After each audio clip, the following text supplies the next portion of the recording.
This is Ethan Bravo's overview of the article, Eating Christmas in the Kalahari. And so I'll just give you the brief summary of the article first. It is anthropologist Richard Lee, who is someone that goes in and studies developing societies and cultures, has been staying with the Kung people for some time now. And towards the end of his trip, they have a Christmas celebration, except it's not quite Christmas. It's kind of their mix of it, but it's just like their whole like Bushman people get together to have just a few days of the feast, and then they'll just celebrate and do like trance dancing that's native to them. And as they were doing that, he felt the need to go find the biggest and best bowl he could to prove that, just to show that he was a good guy and how genuine he was. But after finding his bowl, he was pretty discouraged because the entire people just started laughing and harassing him about picking a horrible one. And then when they finally cut open the bowl on the day of the feast, he realized they were all messing with him and having a joke, because he had picked a great bowl that everyone was super excited to eat. And so because of that, he was pretty miffed. And then when he finally asked some of them, like, why'd you do this? They explained that it was their way of teaching humility, because he had been very arrogant about how he was the outsider, but he was way better off than any of them and had more cash and could afford more food. So then he was doing it just to show that he was better and how awesome he was, when in fact they wanted him to show that like he was one of them and just not be so arrogant. And so and this article illustrates how worldview impacts our interpretation of things, because just Richard Lee's interpretation was like, I'm giving them like just this huge gift, which is a lot more expected in specifically Western culture, that we're a little bit more extravagant in what we do, and especially compared to like just like the tribesmen, like they were hunter-gatherers, so like they probably didn't usually have that much food, but so they were more so like recognized that he didn't have the truest intentions when he was buying it, which in their worldview was much more important than the actual gift. When Richard Lee was more like, this gift will make everything better. And they were like, well, why did you have to go get us that gift?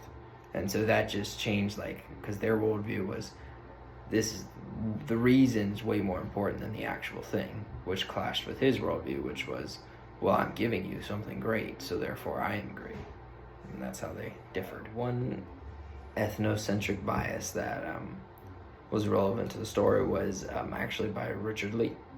So at the end, after they had pulled their joke on him and he had been humbled by it, he had admitted in the story that he felt like he had been pretty arrogant because he came with gifts when he brought them, and so he had medicine and tobacco and stuff that they needed and wanted, but he was the only one who had it available.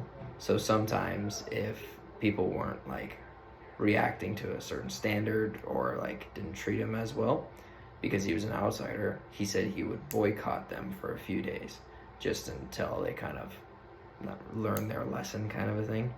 But so that was like him kind of saying like, yeah, well, it's my way that you need to treat me like this, because where I'm from, this is how we do it.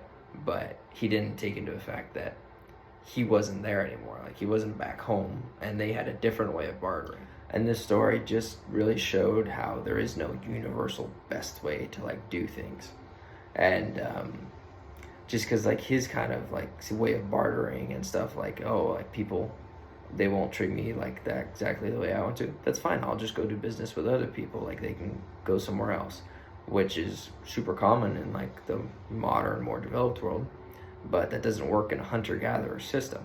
So that's why this just showed like there is no best way, because depending on the cultures and the level of developed society, that sometimes it will work and sometimes it won't. So that's why it's important to be a lot more fluid and not be so rigid on this is the way to do things.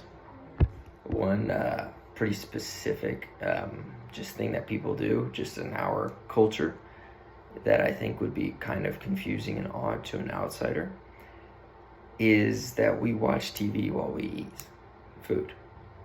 Just in other, especially more traditional cultures, like I think especially Japan comes to mind.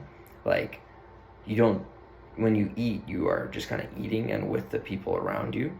But in our culture, or maybe it's just my immediate culture, but it's pretty consistent with what I've seen, is that like people will just start eating and throw on a show and just like not communicate, and they will just eat next to each other, and that's it. And it doesn't happen all the time, but it is pretty popular. So I think that's one thing that just for someone looking in, that'd be pretty odd to see.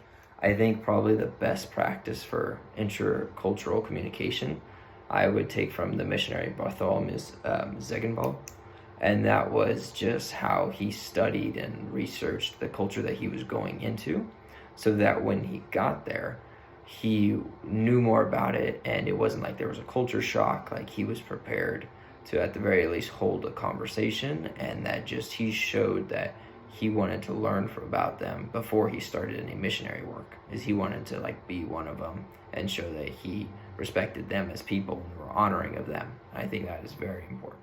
One personal example of a cultural misunderstanding is 2 summers ago, I was in Germany for a week and just on a trip with my church. And during that time, we had host homes. And one thing I learned that I did not know while I was there is that like eating together, especially like for breakfast, is where it differs a lot in our culture versus theirs. So like they made big old like bunches of food for us, and like how we are is we usually just speed through breakfast so we can get to work and get to stuff. So then I learned that it was kind of rude to not do that. So then me and my group would end up getting up early so that we could spend time with our host family and eat their breakfast and just show that we appreciated them.